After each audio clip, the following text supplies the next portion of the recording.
Hi everybody, welcome back. The holy grail for many backyard chicken keepers is a salad bar for your chickens that actually works. See? Cooper knows. It actually works and lasts. And that can be tricky with chickens.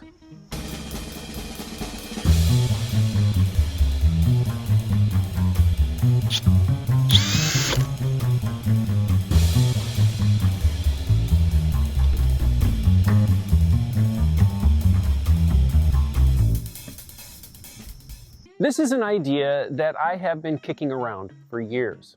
The basic idea, growing greens inside the chicken run that is repeatable and practical. It just needs to be very easy in order for me to actually do it. And if you have backyard chickens, you know that eventually they can destroy anything. They have very obsessive behaviors when it comes to the way that they eat. They scratch and they dig. And so any plants that are alive will soon be dead. Add on top of that the fact that chickens are pooping machines.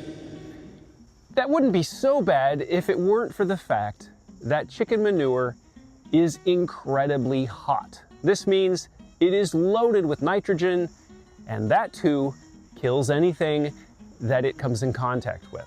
And so growing a salad bar inside a chicken run seems pretty much impossible.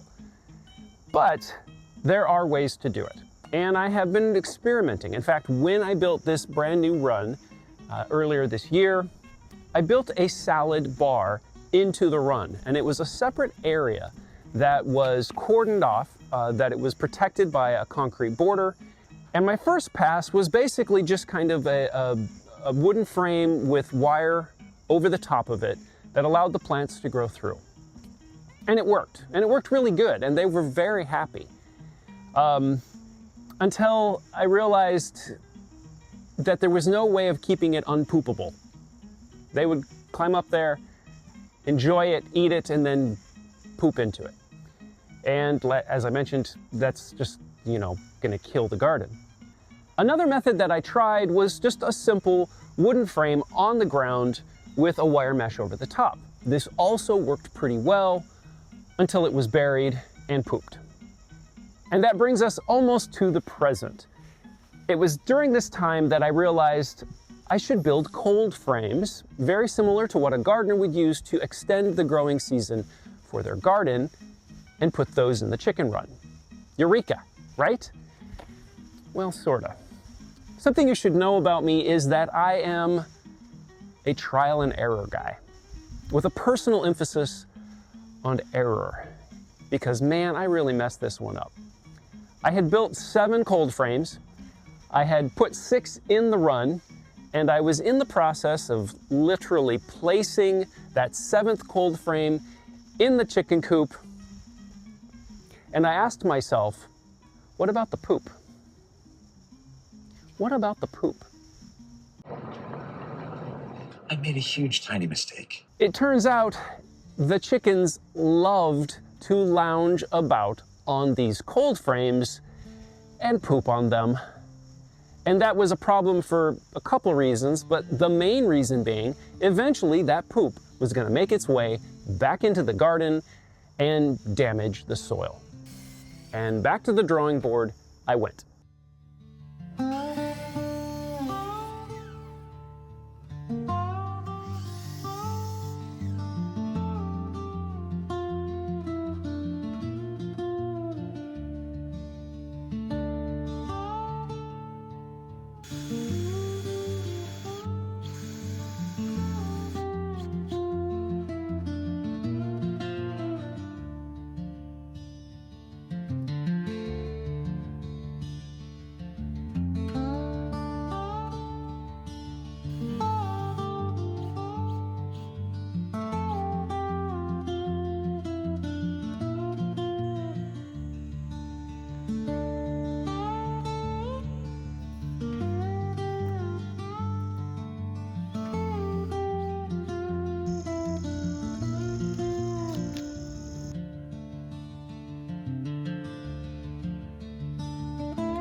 and thus was born the angled sprouting frame. So throughout this video, you're going to notice scenes where you see both. You'll see the flat top and you will see the angled sprouting frames. And that's purely so that you can be reminded how not to do it. The angled frames prevent them from landing on them, they slide off, and no more poop. Okay, let's talk about how to construct a chicken salad bar. So remember, if you plan on doing this, that you're building a garden first. So you need to take steps to protect that garden. My 2-foot by 16-foot garden was protected on the sides. There's a concrete border that prevents the chickens from digging in. It also prevents the runoff from their manure from getting too heavily into that garden as well. I used high quality compost that I made here on my property. You can buy soil. Whatever you do, just remember, you're building a garden bed. Next is you build 7 frames to put down over this area. And so however long it is will dictate how wide each of these individual frames are. You also need to make sure that the frames are closed on both sides, because when you pull a frame out, you're exposing the other 2 frames on either side of it. I have been experimenting with different types of fodder, so legumes like mung beans, grains like barley, as well as a fodder mix that's kind of a combination of everything, as well as sprouting whole corn kernels with legumes and with barley, just to kind of get an idea as to what works best and what the chickens like the best as well. And the basic idea of the fodder itself is I start soaking the night before the fodder for the next day. And then in the morning, I take that fodder and I place it in the previous day's fodder that's been eaten, reseed it, cover it with that frame, and reveal the current day's frame fodder. And that's the basic idea. Just keep going through that motion. It's very easy. The only thing that I really need to remember is to soak the fodder the night before. And then when I'm doing my night projects, you know, feeding the rabbits, checking in on the chickens, I also add the soaking of the fodder. Now, this does not replace their normal food. It's a supplement, at least currently. It adds different levels of protein depending on what fodder you're using. It adds different minerals.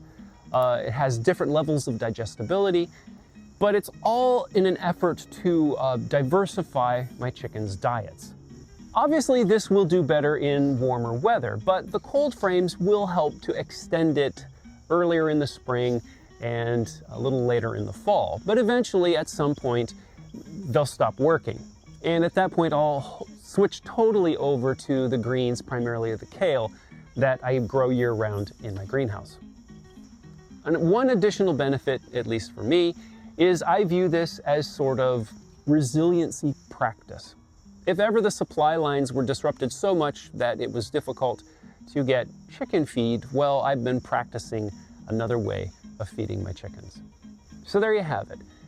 Good quality soil in a protected garden with angled frames, one for each day of the week, soaking the fodder the night before, and you have a salad bar in your chicken run. The holy grail for many backyard chicken keepers is a salad, give you a chicken salad run, that's not what I meant to say.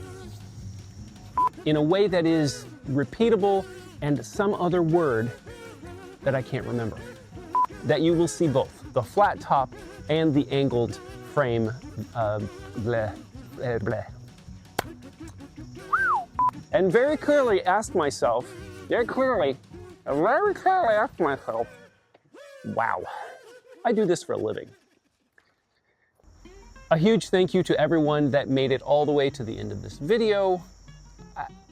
I just can't tell you how much I appreciate it. Thank you so much. And if you did make it this far, please do the YouTube stuff, the liking, subscribing, commenting. Additionally, would you consider supporting the channel in other ways that will ensure that I can continue making content that you're interested in? And as always, if you like this video, well, you might like these.